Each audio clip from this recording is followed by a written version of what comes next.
अगर दुनिया में सबसे कोई मशहूर हीरा है तो वो है कोहिनूर, और ये बात सभी मानते हैं। इसके चमक के पीछे छुपे हैं कई गहरे राज। कई सालों से इंडिया गवर्नमेंट कोहिनूर वापस लाने की कोशिश कर रहा है, लेकिन यहाँ सवाल उठता है कि कोहिनूर आखिर कैसे ब्रिटिश सरकार के हाथ में आया। क्या वो चुराया गया था या जबरदस्ती लिया गया था? तो आज की इस वीडियो में हम फेमस कोहिनूर के बारे में बात करेंगे।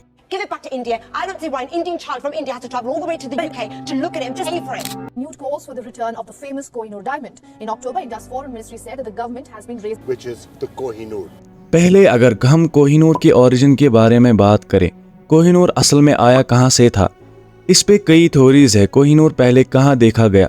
हिस्टोरियंस के अकॉर्डिंग थियो मेटकल्फे, उन्होंने अपने रिपोर्ट में लिखा था कि इस डायमंड को एक्सट्रैक्ट किया गया था कृष्णा के दौर में, और कईयों का मानना है इसका मेंशन पहले 5000 साल पहले एक संस्कृत स्क्रिप्ट में किया गया था, जहां इसे सायमंटका कहा गया। हिस्टोरियंस के मुताबिक ये हीरा कोलेरों माइंस में मिला था, गोलकोंडा रीजन में इन मध्य प्रदेश। बेस्ट एस्टिमेट जो लगाया जाता है उसके मुताबिक ये हीरा 1100 और 1300 के बीच में पाया गया। लेकिन इंटरेस्टिंग बात यहाँ पर यह है कि एग्जैक्टली कोई नहीं जानता कि कोहिनूर को कब डिस्कवर किया गया। पहला रिटन रिकॉर्ड जहाँ कोहिनूर का मेंशन किया गया जब 1526 में मुगल बादशाह ज़ाहिरुद्दीन मोहम्मद बाबर अपनी बायोग्राफी बाबरनामा में कोहिनूर का जिक्र करते हैं, जो उन्होंने सुल्तान इब्राहिम लोदी से हासिल किया था जंग जीतने के बाद। बाबर ही पहले इंसान थे जिन्होंने कहा था कि कोहिनूर की कीमत आधे दुनिया की दिन की खर्ची है। उसके बाद ये हीरा हमें दोबारा शाहजहां के पीकाक पर दिखता है। करीब 100 सालों तक दिल्ली ने बहुत आबादी की थी मुगलों की हुकूमत से। 20 लाख से भी ज्यादा लोग यहाँ रहते थे, जिसकी आबादी लंदन और पेरिस के बराबर थी। लेकिन धीरे धीरे मुगल एम्पायर कमजोर होने लगा था औरंगजेबों की हरकतों की वजह से, क्योंकि हमने इतिहास में कई बार देखा है जिस जिस किंगडम के पास ये कोहिनूर पहुंचा है वो बर्बाद हो गया है।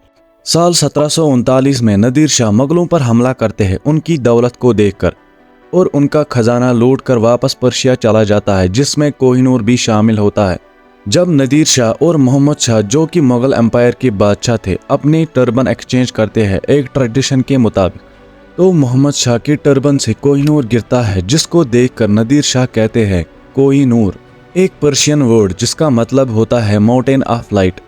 ऐसे इस डायमंड का नाम पड़ता है। कई सालों तक कोहिनूर अब अफगानिस्तान में रहा।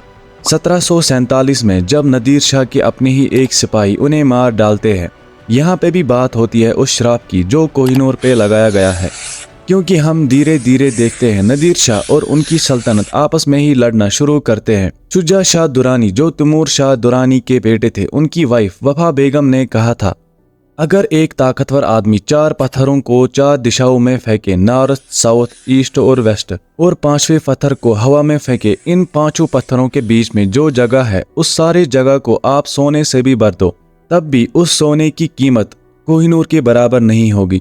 1809 में जब शुजा शाह दुरानी कोहिनूर को लेकर लाहौर भागते हैं, वहां ये रिफ्यूज लेते हैं महाराजा रंजीत सिंह के अंडर, जो सिख एम्पायर के फाउंडर थे। लेकिन उनकी हिफाजत के बदले में रंजीत सिंह कोहिनूर डिमांड करते हैं शुजा शाह दुरानी से। इस तरह कोहिनूर पाकिस्तान पहुंचता है सिख एम्पायर के पास। 1839 में जब ब्रिटिश सरकार को पता चलता है रंजीत सिंह की मौत के बारे में, तब ब्रिटिश सरकार ईस्ट इंडिया कंपनी को हुक्म देती है कि वो इस हीरे पर पूरी नजर रखें और मौका मिलते ही इसे हासिल करें। 1849 में जब ईस्ट इंडिया कंपनी ने सिख एम्पायर को पूरी तरह शिकस्त दी एंग्लो सिख वॉर में, तो सिर्फ 2 इंसान बचे थे, जिसमें उनकी बीवी रानी जिंदन और प्रिंस दुलीप, जिन्हें हम आज महाराजा दुलीप सिंह भी कहते हैं। ब्रिटिश सरकार प्रिंस दुलीप से ट्रीटी ऑफ लाहौर साइन करवाते हैं, जिसमें लिखा था कोहिनूर ब्रिटिश सरकार को दिया जाए। रानी जिंदन को ब्रिटिश सरकार के द्वारा जेल में डाला गया और प्रिंस दुलीप को इंग्लैंड भेजा गया। इस तरह कोहिनूर हीरा ब्रिटिश सरकार के पास पहुंचा।